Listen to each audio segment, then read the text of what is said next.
देख रहे बेंगलुरु अखबार और मैं हूं आपके साथ अशफाक अहमद सिद्दीकी। 2022 में भारतवर्ष जो आज़ादी का अमृत महोत्सव मना रहा है, पहली बार 75 ईयर्स में इस देश की जो एजेंसियां हैं, national investigation agency, enforcement director और इनकम टैक्स डिपार्टमेंट की तरफ से सबसे बड़ा छापा पॉपुलर फ्रंट ऑफ इंडिया को टारगेट करके किया जा रहा है। इल्जाम इन पर यह है कि टेरर एक्टिविटी में मुब्तला है यह ऑर्गेनाइजेशन, मनी लॉन्ड्रिंग के जरिए से टेरर फंडिंग इंडिया को मंगाती है। कई सारी 110 से भी ज्यादा अरेस्ट किए हुए हैं और सबसे इंपॉर्टेंट बात यह है कि सेक्युलरिज्म का दावा करने वाली, बिग ब्रदर कहने वाली कांग्रेस पार्टी पूरे छापे के बारे में खामोश है। आज हमारे साथ इस बारे में बात करने के लिए इंडिया के former union minister, Janata Dal secular के स्टेट प्रेसिडेंट और मुस्लिम कौम के सबसे बड़े कायद सीएम इब्राहिम आज हमारे साथ मौजूद हैं। आइए अब इनसे बात करते हैं।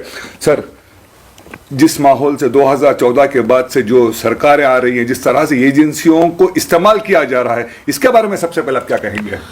देखिए, मेरे सेंट्रल गवर्नमेंट से नंबर 1 क्वेश्चन जो आप इन पे रेड किए हैं, इल्जाम क्या है, इनके पास क्या सबूत मिला है, कितने लोगों को सजा हुई है? राम सेना के लोग, बजरंग दल के लोग नंगा नाच रहे हैं, टेरर जो है एयरपोर्ट में बम रख के उसको सजा हुई है। ऐसे ऑर्गेनाइजेशन को आप कभी चेक भी नहीं किए, उन पर नेशनल सिक्योरिटी आप किए तक नहीं 8 साल से।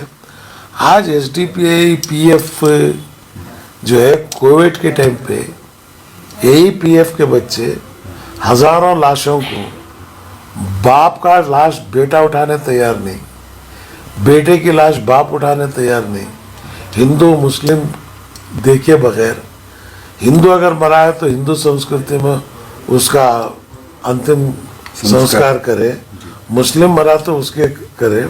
ऐसे ऑर्गेनाइजेशन को जो है आप अगर इल्ज़ाम दे रहे हैं, सबूत दो, पेश करो। आप बोलना बात अलग है। आसमान के ऊपर 2,17,780 पर 8 तारे हैं, गिनने कौन गया? तुम यहाँ बैठ के बोल रहे हो फला ने, तुम्हारे सामने है बजरंग दल वाले, राम सेना वाले, मारने वाले, फसाद करने वाले, उनको आज तक आप छीने के लिए तैयार नहीं है, उनके ऊपर कोई एक्ट नहीं है। कर्नाटक में ही हुबली में जय बोले सो बच्चों को आप इन्हें एक्ट डाल के आप जो है उनको सुप्रीम कोर्ट तक उनका केस जा रहा है। 100 से ज़्यादा बच्चे हैं डीसीएलडी में, पुलिस स्टेशन के सामने चिल्लाने वाले बच्चे। आप देखा एक हिंदू ऑर्गेनाइजेशन किसी आप किए हैं कि जो बीजेपी का समर्थक है ऑर्गेनाइजेशन? सर, अगर टाइमिंग को देखा जाए कि 2 दिन पहले कांग्रेस की तरफ से बड़ा कैंपेन चला जा रहा है बसवराज बोम्मई के खिलाफ, पे सीएम के नाम पर, 40% कमीशन के नाम पर, जो पूरी में क्या उसको डाइवर्ट करने के लिए वैसे किया जा रहा है? नहीं, ये कांग्रेस बीजेपी दोनों भाया भाया है, चिच्चा खाला के बच्चे ही है। इन्हों 20%, उन्होंने 40%, वो छोड़ो। मैं जो पूछ रहा हूँ बेसिक सवाल सेक्युलरिज्म का, क्यों कांग्रेस खामोश है? राम सेना के ऊपर बात करने कांग्रेस तैयार नहीं, हिजाब का जब मसला आया तो बात करने कांग्रेस तैयार नहीं। आज जो है पीएफ वाला के वोटा होना, मैसूर बाई इलेक्शन में एसडीपी वाला सपोर्ट नहीं करेगा कांग्रेस को, वोटा दलाने के वास्ते इन्हों होना, कुर्सी बैठने इन्हों होना, उनके ऊपर जो है आज cases, BJP government cases withdraw करे।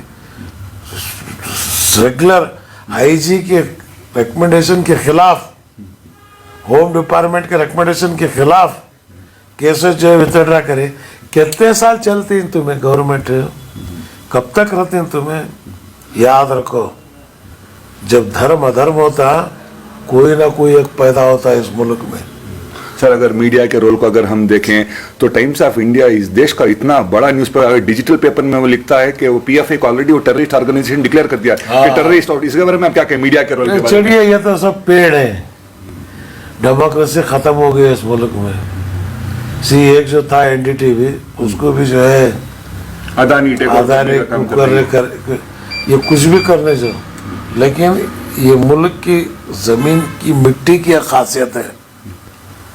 जब अधर्म ज्यादा होता ना, इमरजेंसी में यही काम इंदिरा गांधी की थी 75 में जी। क्या हुआ उसके बाद आप देख चुके हैं। अगर ये भी यही रवैया आज केंद्र सरकार करती है, इनका भी वही हाल होगा जो दूसरों का हुआ है। दो आप प्रूफ दो, बताओ इतने लोग पीएफ के, इतने लोग एसडीपीआई के, इनके ऊपर इस दफा के तहत पकड़े थे, इनके ऊपर ये जो है इनको सजा हुई। अरे मंगलोर एयरपोर्ट में बम रखने वाला तुम्हारा ही आदमी पकड़ के उसको सजा हुई, उसके ऑर्गेनाइजेशन को तुम बात करे क्या? हाँ, मुतालिक देसाई इतना बोलने के फिर रहा, बात करे तुम्हें, इतना बातें कर रहा, बात करे तुम्हें। अरे समझे क्या है तुम किससे जो है छेड़ के देख रहे हो? तुम समझते हो हम डरे हैं? हमारी खामोशी को तुम बुज़दिली मत समझो, सब्र कर रहे हैं। Sir, popular front of India जो मुस्लिम्स की, दलित की, बैकवर्ड क्लासेस की जो पैरवी करती है, मदद करती है, आपने कोलार की स्पीच में एक इल्जाम लगाया था कि कांग्रेस के बारे में कि दावा कर रही है लेकिन धोखलेबाज है, कि मुसलमानों की रहनुमा एक्चुअली है ही नहीं। तो इतना जो हो रहा है, अगर ये इतनी बड़ी अक़लियत किसके साथ जाएगी सर? भरोसा इसमें देखिए, जहां तक हिंदुस्तान में थर्ड फ्रंट तैयार हो रहा है, कर्नाटक में ऑलरेडी फ्रंट हो गया। गुलाम नबी आजाद छोड़े, क्या उनको झगड़ा क्या था? किस वजह से छोड़े? क्योंकि वहाँ अक़लियतों की जो हाल था, जो मैं बोला 6 महीने पहले, वो आज गुलाम नबी बोल रहे हैं। कोई एक नहीं बचा, ये नीचे कौन तो लल्लू पल्लू बचे होंगे, छोड़ दीजिए, पेट पालू लोग हैं, इनको कोई दूसरा रास्ता नहीं है। कांग्रेस सियासत जो कर रहे हैं आप, सीट के वास्ते नहीं, इक़्तिदार के वास्ते नहीं, मुल्क के लिए, अवाम के लिए और एक अच्छा रूल देने के लिए, इसका नाम सियासत है। पेट भरने के लिए सियासत, कुत्ते को भी खाना मिलता। सर, आप कह रहे थे कि कांग्रेस को माइनॉरिटी के वोट तो चाहिए, लेकिन माइनॉरिटीज के साथ वो कभी ऐसे माहौल में करती नहीं। जब हमने दिल्ली में देखा कि सोनिया के घर पे एक स्ट्राइक हुआ तो पूरी कांग्रेस सड़कों पे आ गई, लेकिन शाहीन बाग में मुसलमानों के घर तोड़े गए, इस तरह का जो, तो एक भी उनका स्टेटमेंट नहीं आता। नहीं, मैं बोल रहा हूँ ना, यही देख के जो यहाँ पर वो मुस्कान का हुआ, हिजाब का हुआ, हलाल कट का हुआ, अरे बात करने तैयार नहीं। एक सोल्जर मरा मुसलमान, उसके घर को जाने तैयार नहीं। आप गए थे? मैं गया था। नरगुंद में एक लड़का मरा, उसके घर को जाने को तैयार नहीं। मैं खुद गया था। तो मंगलूर में 2 बच्चे मरे, हालांकि हमें आरएसएस वाले के घर को मरा था, उसे भी 5 लाख दिए जेडीएस से।